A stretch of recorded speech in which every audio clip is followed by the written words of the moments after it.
The title is The Gift and Iniquity. రోమీయులు 11:29.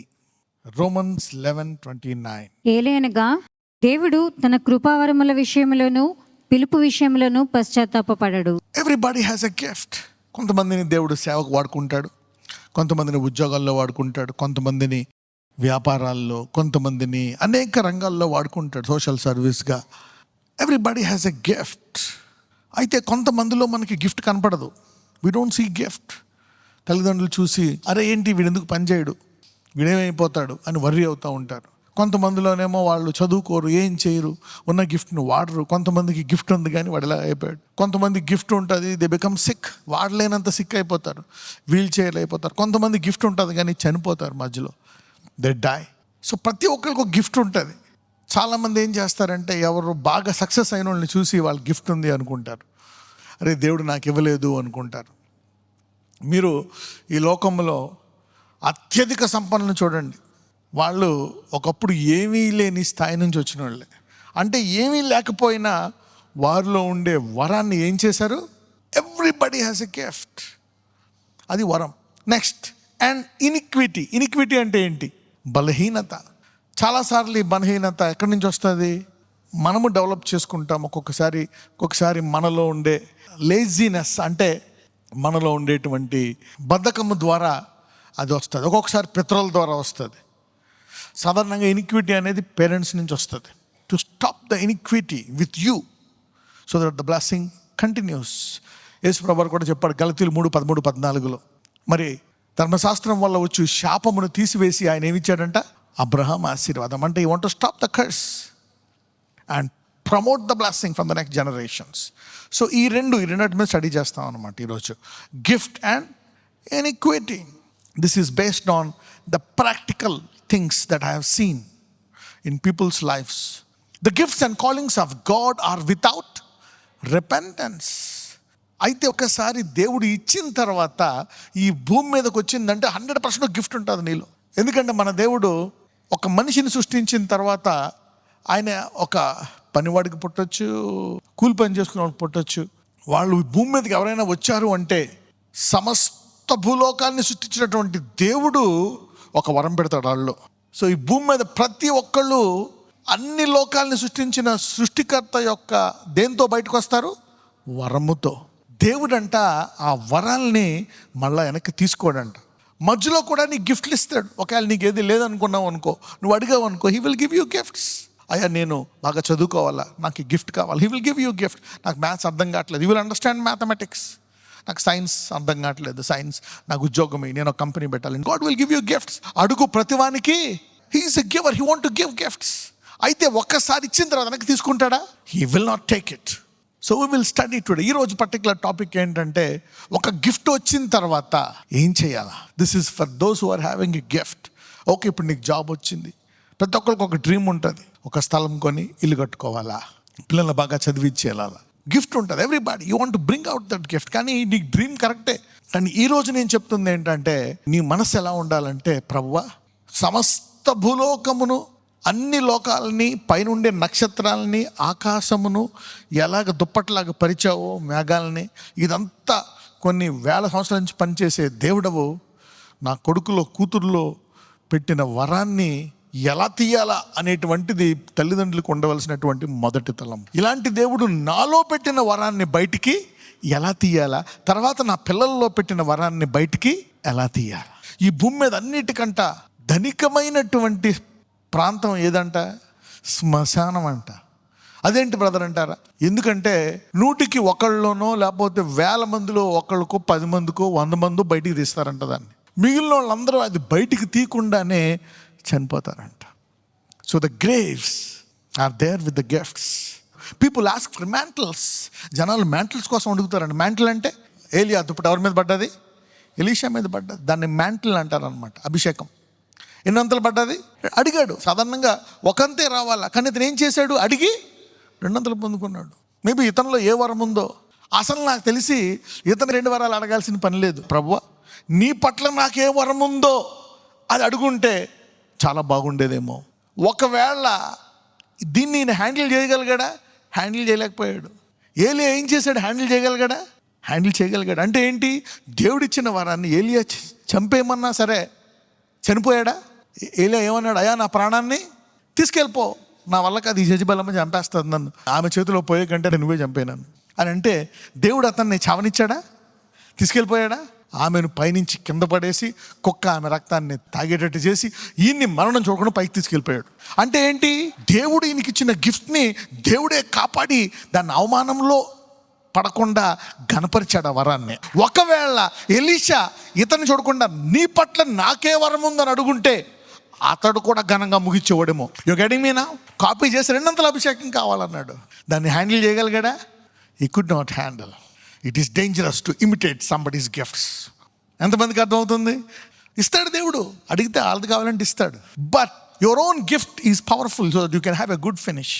అందులో చెప్పండి, ప్రభువా, ఈరోజు నాలో, నా కుటుంబంలో నీ వరము, నీ చిత్త ప్రకారం ఏదేది పెట్టావో అవి సంపూర్ణంగా బయటికి తీ, ఘనముగా ముగించేటట్టు చెయ్యి. Sometimes you don't push your people. Push చేయకూడదు. అది చేయి, ఇది చేయి, don't push, bring it out.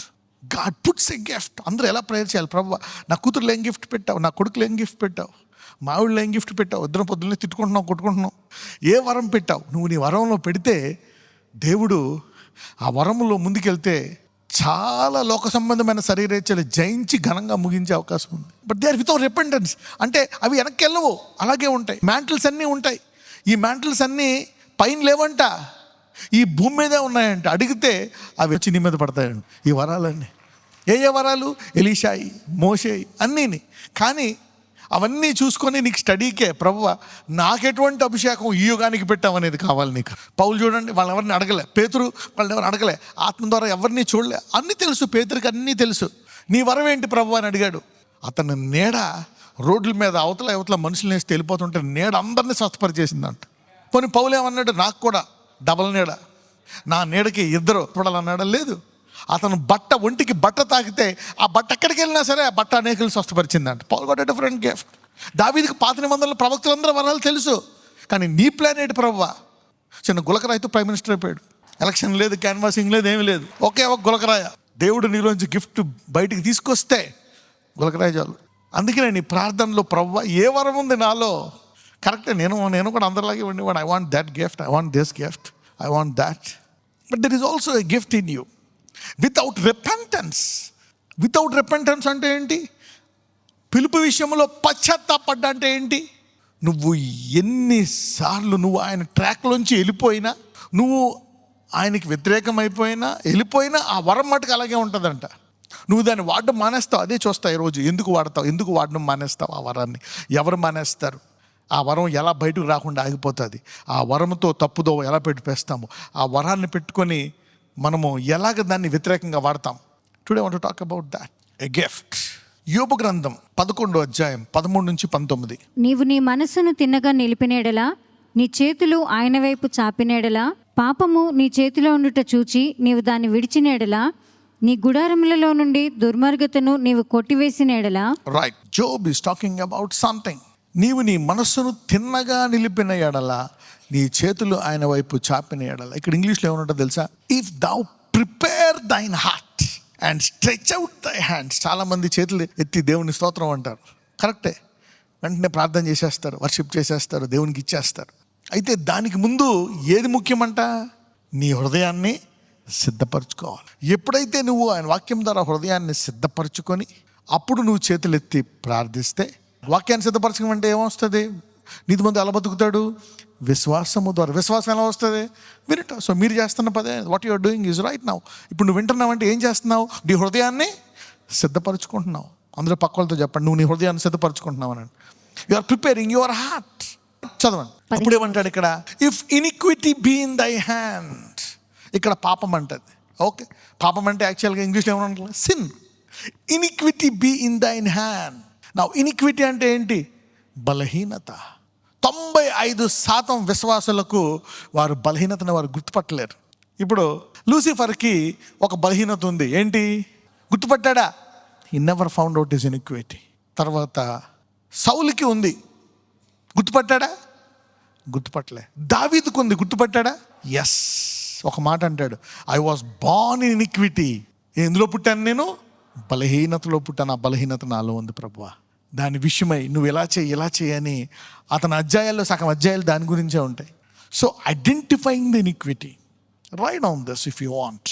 It requires great humility to identify my iniquity. మనం చూస్తే 8 బేటిట్యూడ్స్లో మొదట చెప్తాడు ఆత్మ విషయమై, 8 పాయింట్లో కొండ మీదలో ఏం చెప్తాడు? ఆత్మ విషయమై అయిన వారు ధన్యులు. ఏంటి? దీనులు, వినయము గలవారు, దేవుని రాజ్యము. సో దేవుని రాజ్యానికి అసలు దేవుని తెలుసుకోవడానికి గల మొట్టమొదట గుణం ఏంటి? వినయం, తగ్గింపు, హ్యూమిలిటీ. కొంతమందికి వెంటనే తెలుస్తుంది, కొంతమందికి 5 ఏళ్ళు 10 ఏళ్ళు, కొంతమంది 30 ఏళ్ళు 35 ఏళ్ళ తర్వాత తెలుస్తుంది. దావీదు గుర్తుపట్టాడు, అరే నాలో ఇది ఉందా. పిల్లలకి 30 ఏళ్ళు వచ్చిన తర్వాత కొన్ని గుర్తుపట్టుకున్నాడు, పిల్లలు మధ్య వయసులో ఉన్నప్పుడు కొన్ని చూసుకున్నాడు. He was identifying a humble man.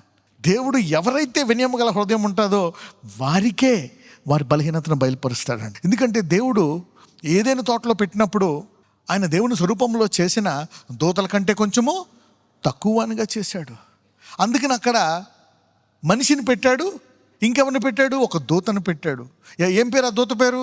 Lucifer. ఇప్పుడు లూసిఫర్ యొక్క స్థాయి హయ్యా, ఆదాము స్థాయి ఎక్కువ? లూసిఫర్ది.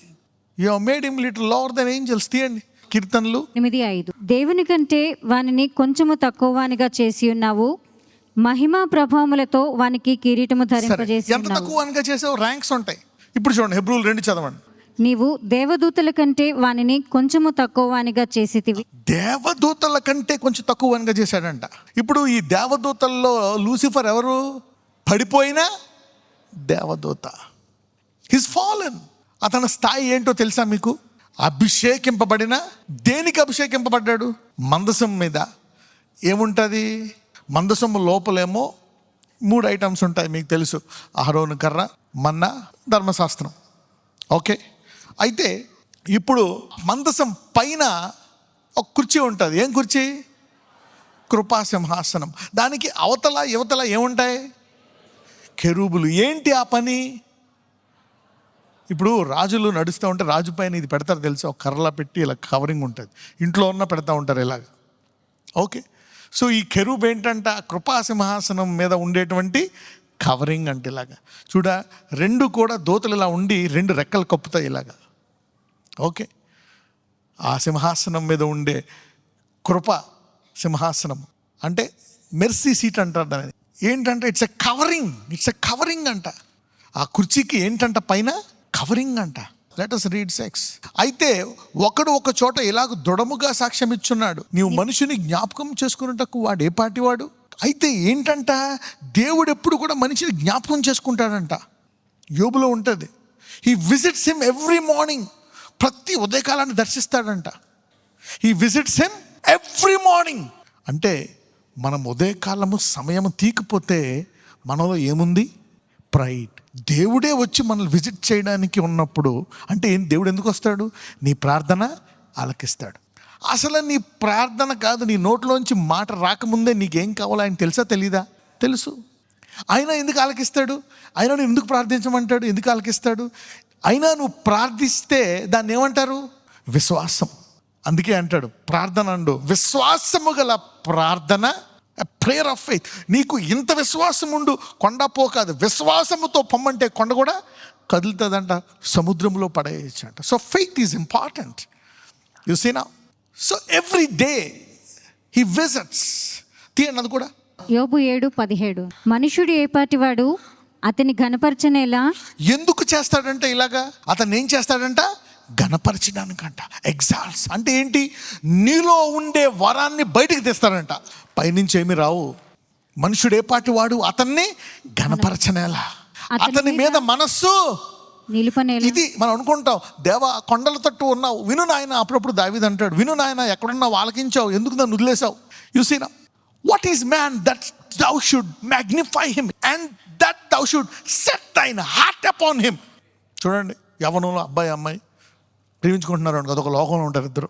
అయితే దేవుడు అంట ఎలాగ మనిషి మీద మనసు నిలుపుతాడంట, ప్రతి మనిషి మీద. We think that God is waiting. We think that మనం వెయిట్ చేస్తాం, త్వరగా రాయన, త్వరగా రాయన, త్వరగా రాయన. So they are calling God. కొంతమంది ఏమో చెవియొక్కి, దావీదు అంటాడు చెవియొక్కి ఈయనంట. అంటే మామూలుగా చెప్తే కొంచెం చూడండి వింటారు అనమాట సీక్రెట్. మామూలుగా వినపడదా? అఫ్కోర్స్ చెవుడైతే అలా చెప్పాలి. ఇక్కడ దేవుడే మనసు నిలిపాడంట ప్రతి మనిషి మీద. ఏంటంట, వరం బయటికి తీస్తే నువ్వు గణపరచబడతావండి. He want to bring out the gift so you will be magnified. నాకు తెలియదు, ఈరోజు అనేకుల యొక్క బాధలు, కష్టాలు, నాలో ఏమీ లేదు, ఇంతే నా బతుకు అనుకునే వాళ్ళు కొత్త అవతారం ఎత్తుతారు ఈరోజు. నేను you will bring out something popular. Maybe నీకు ఎయిడ్స్, క్యాన్సర్ అన్నీ ఉండొచ్చు. నువ్వు వరం తీస్తే వెనక్కి వెళ్ళిపోతాయి. What is man that do magnify him and that should set thy heart upon him.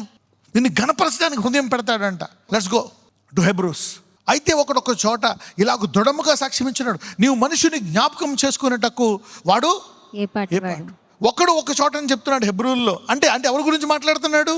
ఒకడు ఒక చోట అంటే యోబు గురించి, అవునా కదా? చదవండి. అయితే ఒకడు ఒక చోట ఈలాగు దృఢంగా సాక్ష్యం ఇచ్చుచున్నాడు, నీవు మనిషిని జ్ఞాపకం చేసుకొనుటకు వాడేపాటివాడు, వాడు నీవు నరపుత్రుని దర్శించుటకు వాడేపాటివాడు, నీవు దేవదూతల కంటే వానిని కొంచెము తక్కువ వానిగా చేసిదివి.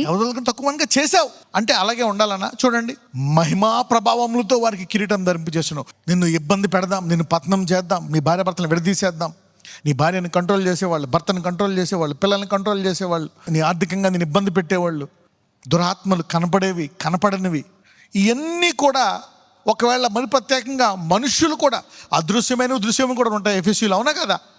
అన్నీ ఆయన వశంలో ఉన్నాయి. ఇది ప్రత్యేకంగా ఇది విజిబుల్ అనమాట. ఇది విజిబుల్ realm. ఇన్విజిబుల్ realm అంటే దూతలు వస్తాయి, మంచి దూతలు వస్తాయి, చెడ్డ దూతలు కూడా వస్తాయి. హోలీ ఏంజల్స్ వస్తాయి, ఈవిల్ ఏంజల్స్ వస్తాయి, దురాత్మలు వస్తాయి, మంచి ఆత్మలు వస్తాయి. అయితే ఇదొక కనబడే realmలో జీవరాశుల ప్రాణమును, మనుషులందరి ఆత్మలను ఎవరి వశంలో ఉన్నాయంట? ఒకవేళ నువ్వు దేవునికి ఇష్టడైతే నీ శత్రువు కూడా నీకు మిత్రుడిగా అవుతాడంట. ఒకవేళ నువ్వు దేవుడికి ఇష్టడు అయితే నీ శత్రువులను తెచ్చి నీ పాదాల దగ్గర పడేస్తాడంట. ఒకవేళ నీకు దేవునికి ఇష్టడు అయితే నిన్ను హతమార్చుకున్నావనే శత్రువు హతమార్చబడతాడంట. ఒకవేళ నిన్ను తౌరుదామనే వాడు వస్తే వాడు వెనకకి 7 దారుల్లో పారిపోతాడంట. You see that. ఎందుకంటే వాళ్ళందరూ ఎవరి వశంలో ఉన్నారంట? గాడ్. అందుకనే నీకు ఏదైనా చిన్నోడైనా పెద్దోడైనా ఎంత పెద్దోడైనా నువ్వు చేయాల్సింది ఏంటో తెలుసా? ప్రార్థన. హిజ్కియా అలాగే చేశాడు. అనేక రాజులు జయించినటువంటి రాజు వచ్చి ఒక పత్రం పంపిస్తే ఆ పత్రాన్ని పెట్టి దేవుని మందిరంలో పెట్టి ప్రార్థించాడు. ఒక దూత వచ్చి ఒకే రోజు 150,000 మందిని చంపేశాను. You see how prayer. అందరూ ఆయన వశంలోనే ఉన్నారు. నజరేయుడనేసయ్యా, ఇదిగో ప్రభువా, నీ వరాన్ని నేను బయటికి తీస్తాను ఈరోజు. I want to bring out the gift in me. ఈ భూమి మీద ఏ ఒక్కరూ కూడా ఆ గొప్ప వరము బయటికి తీయకుండా ఉంచవు నాయన. నన్ను సృష్టించావు. You have wonderfully and fearfully made me. మహాద్భుతముగా చేసావు నా శరీరాన్ని. కొన్ని వేల నరాలు ఉన్నాయి, ఎముకలు ఉన్నాయి, కండరం ఉంది, ఊపిరితిత్తులు ఎన్ని ఎలా పనిచేస్తున్నాయి, డైజెస్టివ్ సిస్టమ్ అద్భుత రీతిగా నన్ను చేసావు నాయన. ఏ వరము నాలో పెట్టావు? Bring this gift. చదువా, డాక్టరా, ఇంజనీరా, అయా, whatever gift you have put, సేవ, whatever gift you have put in me, గొప్పవారి ముందు పెట్టి స్థిరపరిచి తరతరాలు ఆశీర్వదిస్తావు నాయన. Give me that gift. Bring out that gift in my life.